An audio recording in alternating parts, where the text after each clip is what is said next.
Bonjour, ici Patricia Powers. Bienvenue à cette première rencontre virtuelle de la librairie Poirier de Trois-Rivières.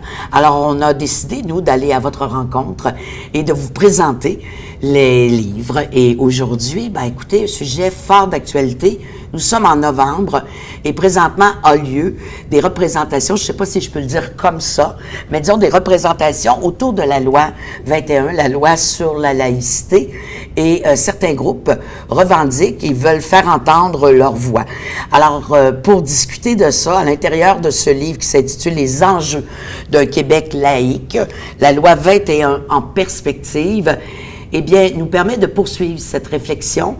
Et c'est sous la direction, c'est un collectif, sous la direction de Lucia Ferretti et François Rocher. Lucia Ferretti, je vous le rappelle, est historienne et professeure à l'Université du Québec à Trois-Rivières dans le département des sciences humaines, et François Rocher de l'Université d'Ottawa. Pour discuter de tout ça et de tous ces enjeux, je vous présente avec beaucoup de plaisir Madame Lucia Ferretti. Bonjour Lucia. Bonjour, merci beaucoup. Merci à vous d'être là, de discuter de ce livre.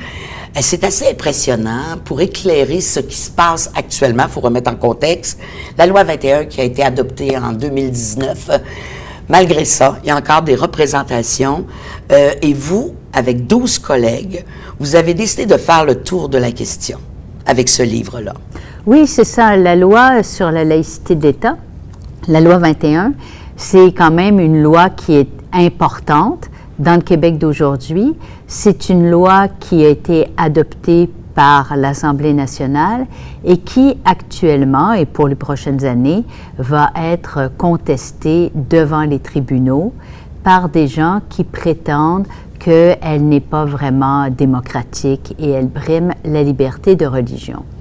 Alors, il nous a semblé à François Rocher, à moi et à une dizaine d'autres collègues, comme vous dites bien, qu'on pourrait présenter cette loi-là, ce qu'elle voulait faire, ce qu'elle permet de faire, et pourquoi on trouve que c'est une loi qui est tout à fait légitime. Le Québec avait le droit de voter une loi sur la laïcité de l'État et de réguler à sa propre façon, dans le fond, les liens entre l'État et la religion.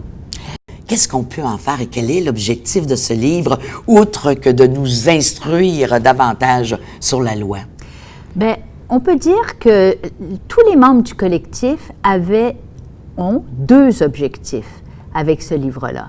Le premier, comme il y a quand même plusieurs juristes qui font partie du collectif, c'est d'apporter des arguments pour aider les juristes qui sont devant les tribunaux à défendre la loi. Le deuxième objectif, c'est que cette loi-là bénéficie d'un fort consensus au Québec. Toute origine, religion, langue confondue, les 2/3 des Québécois appuient la loi. Et nous, on trouvait que c'est important qu'on maintienne cet appui-là à la loi. Et donc, on a voulu en montrer le caractère démocratique, le caractère modéré, le caractère de porteur d'une capacité de vivre ensemble pourvu que tout le monde y mette un peu du sien. En lisant tout ça, on parle des signes religieux, on parle justement de la question du juridique, du politique aussi, vous l'abordez. C'est ça. Le livre veut explorer la question de la loi sous différentes perspectives. Alors, il y a la perspective juridique, on en a parlé. Il y a la perspective plus historique, sociologique, comme vous l'avez évoqué. Et il y a la perspective, disons, la laïcité dans le système scolaire. Il y a aussi un extrait fort intéressant, un texte fort intéressant d'une femme musulmane qui est politologue et, mon Dieu, j'oublie son nom là rapidement. Yasmina Chouakri. Yasmina Chouakri. Bon, elle dit, écoutez, c'est comme si on avait l'impression, puis je vais vous dire suite à la lecture, c'est comme si on avait l'impression que toute cette question-là de la laïcité, tout ça, ne tournait que du côté de la religion musulmane, alors que cette loi-là englobe toutes les religions et tous les aspects de la laïcité. Mais elle prend la peine de dire, écoutez, voici mon point de vue, moi, pour nous, femmes musulmanes, et l'association avec le voile. C'est comme si elle mettait ça tout clair, tout bien, pour qu'on puisse davantage comprendre ce qui se passe. Yasmina Chouakri, oui, elle est politologue, mais elle travaille aussi de très près avec les femmes immigrantes, avec des femmes musulmanes. Et elle a écrit un texte où, dans le fond, elle est triste. Elle est triste parce qu'elle dit « Femme musulmane, ça peut vouloir dire beaucoup de choses. Mais pour les islamo-conservateurs, femme musulmane veut dire et doit être femme voilée. Et quand certaines féministes, dans un certain courant féministe d'une nouvelle gauche actuelle, vont dans le même sens que les islamo-conservateurs, en disant le droit au voile, quand en réalité, c'est une lutte souvent pour les femmes de ne pas le porter. Certaines le portent volontairement, mais il y a une pression sociale aussi à le porter. Elle trouve ça dommage, puis elle se dit, mais qui va venir avec nous aider dans la lutte, si même maintenant certains mouvements de gauche ou certains mouvements féministes veulent faire passer le voile comme un choix complètement libre, quand ce n'est pas toujours, ni peut-être même souvent le cas. Alors, elle espère, disons, qu'on va cesser de faire l'amalgame entre femmes musulmanes et femmes voilées, parce qu'elle dit, moi je travaille auprès de femmes immigrantes, parmi lesquelles des musulmanes. La question de la loi 21, c'est pas ça leur défi. Non. Le défi, c'est trouver un bon emploi et jouir de l'égalité qu'elles sont venues chercher ici. Mais est-ce que, justement, c'est possible d'aller dans la réflexion plus loin que seulement l'aspect judiciaire? On en parlait tantôt. Est-ce qu'il n'y aurait pas, justement, je reviens là-dessus, la spécificité du Québec qui est comme un peu mise de côté, comme si on voulait remettre un peu le Québec à sa place? Oui, certainement qu'il peut y avoir de ça. Certainement qu'il peut y avoir de ça. Vous avez raison d'attirer l'attention sur les aspects quand même. Il y a 4 textes sur l'aspect juridique, vu que c'est une question de loi. Alors, Julie Latour, elle montre bien que loin d'enlever des droits, la loi en donne, au sens où elle donne à tous les citoyens le droit d'avoir des services publics laïques. Et ça, c'est quand même quelque chose qu'il faut souligner. Il y a Daniel Turp qui dit contre tous les arguments, il y a une liste est longue, qui viennent contre la loi, lui apporte les arguments pour défaire ces arguments-là et qui, en fond, se résument à ce que vous venez de dire. Le Québec a le droit de faire ses choix, c'est même prévu par la Constitution. Légiférer sur la religion, c'est une compétence provinciale et le Québec a le droit de réguler ses employés, fonctionnaires ou dans les services scolaires. Il y a Patrick Taillon qui souligne quelque chose que la clause nonobstant est valide pour 5 ans jusqu'en 2024, mais qu'après, si le Canada, justement, ne reconnaît pas le droit du Québec de faire ses propres choix, bien, tout va être à recommencer parce que la clause sera tombée. Et il y a Guillaume Rousseau qui explique qu'actuellement, il y a 3 lois au Québec, 3 lois sur les régimes de retraite des enseignants et des fonctionnaires qui avantagent les femmes.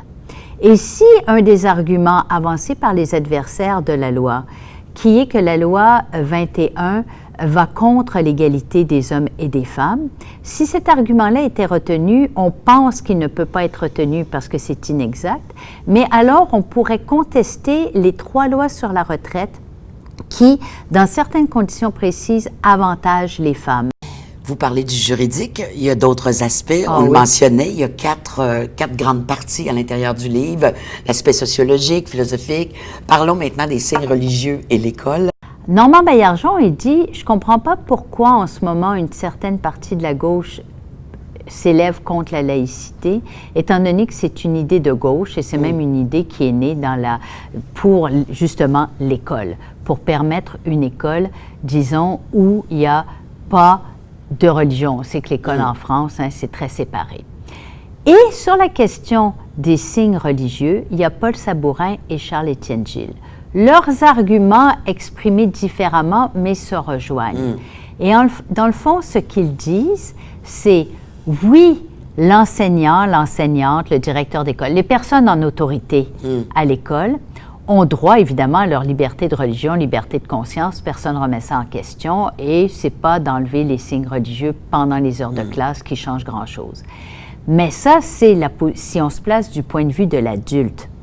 Mais si on se place du point de vue de l'enfant, l'enfant a droit, lui aussi, à sa liberté de religion et à sa liberté de conscience. C'est un public captif pendant toute la durée de l'école, la journée de classe.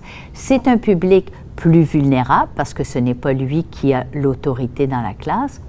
Et au fond, en effet, à l'occasion, le message reçu à la maison et le message reçu à l'école peuvent être en dissonance.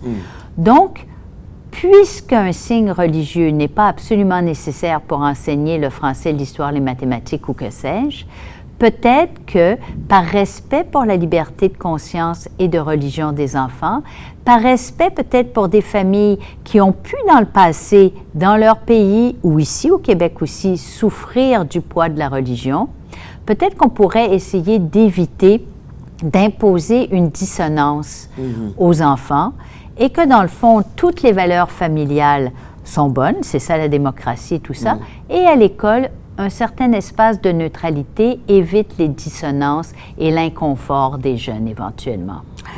Tous ces aspects-là que vous soulevez à l'intérieur du livre sont des atouts pour la défense, justement, de cette loi-là. Ça a été fait aussi dans cet objectif-là, faire comprendre, éclairer, remettre la lumière sur la loi. Les prochaines étapes, Lucia, là, il y a des représentations jusqu'à la fin novembre. On mentionne aux gens que nous sommes en novembre 2020, le 19. Jusqu'à la fin de novembre, il y aura des représentations pour contrer justement la constitutionnalité de cette loi-là. La suite des choses, vous qui êtes au fait, qui êtes historienne, d'après vous, qu'est-ce que ça va être la suite des choses? Tout le monde s'attend à ce que, quel que soit le verdict de la Cour supérieure, les choses iront en appel et ensuite, quel que soit le verdict de la Cour d'appel, les choses iront jusqu'à la Cour suprême. Donc, disons qu'on en a pour plusieurs années à entendre parler de la loi 21 et des contestations judiciaires autour de la loi 21. Ce qui est important de rappeler, c'est que le Canada est un pays laïque, le Québec est une contrée laïque, une société laïque, mais qu'ils ne comprennent pas la laïcité de la même manière. Pour le Canada, les convictions individuelles sont les choses les plus importantes. Au point même que si, par exemple, vous pensez que votre religion vous interdit de travailler le dimanche, même si votre religion est moins stricte qu'elle a pu l'être à l'époque là-dessus, votre employeur va devoir vous trouver un accommodement raisonnable. Parce que pour le Canada, la conviction personnelle est la chose la plus importante. Pour d'autres pays en Europe et au Québec dont on s'inspire, la neutralité de l'État, c'est ça qui est le plus important. Et dans la neutralité est englobée l'apparence de neutralité. Et c'est la raison pour laquelle le Québec souhaite que sur les heures d'ouvrage, avec des clauses grand-père, des protections, etc., mais sur les heures d'ouvrage, les employés ne portent pas de signes religieux. C'est une valeur de laïcité, le Canada aussi une valeur de laïcité, mais qui n'insiste pas exactement sur les mêmes points. C'est pas la liberté de religion contre l'oppression religieuse. Dans les deux cas, c'est la liberté de religion, mais comprise d'une manière un peu différente. Alors, ce que le Québec prétend, c'est que il a le droit, dans le cadre d'une société libre et démocratique et qui respecte ce principe fondamental qu'est la liberté de conscience et de religion, dans ce cadre-là, le Québec prétend qu'il peut faire ses propres choix et réguler la question Église-État à sa façon. On va voir si le Canada voit les choses du même œil. Ça va aller jusqu'en Cour suprême. Bien, je pense que d'ici ce temps-là, on invite les gens à lire ce livre parce que vous nous en avez parlé avec beaucoup de conviction et beaucoup d'engouement aussi. Alors, on invite les gens à lire Les enjeux d'un Québec laïque où justement, on peut poursuivre cette réflexion avec les nombreuses pistes que vous nous avez données et finalement se faire une idée peut-être un peu plus claire de ce qui nous attend. Lucia Ferranti, merci infiniment. Merci à vous. Merci beaucoup. Et je vous rappelle que ce livre-là est disponible à la librairie Poirier ainsi que dans toutes les librairies indépendantes du Québec. Merci.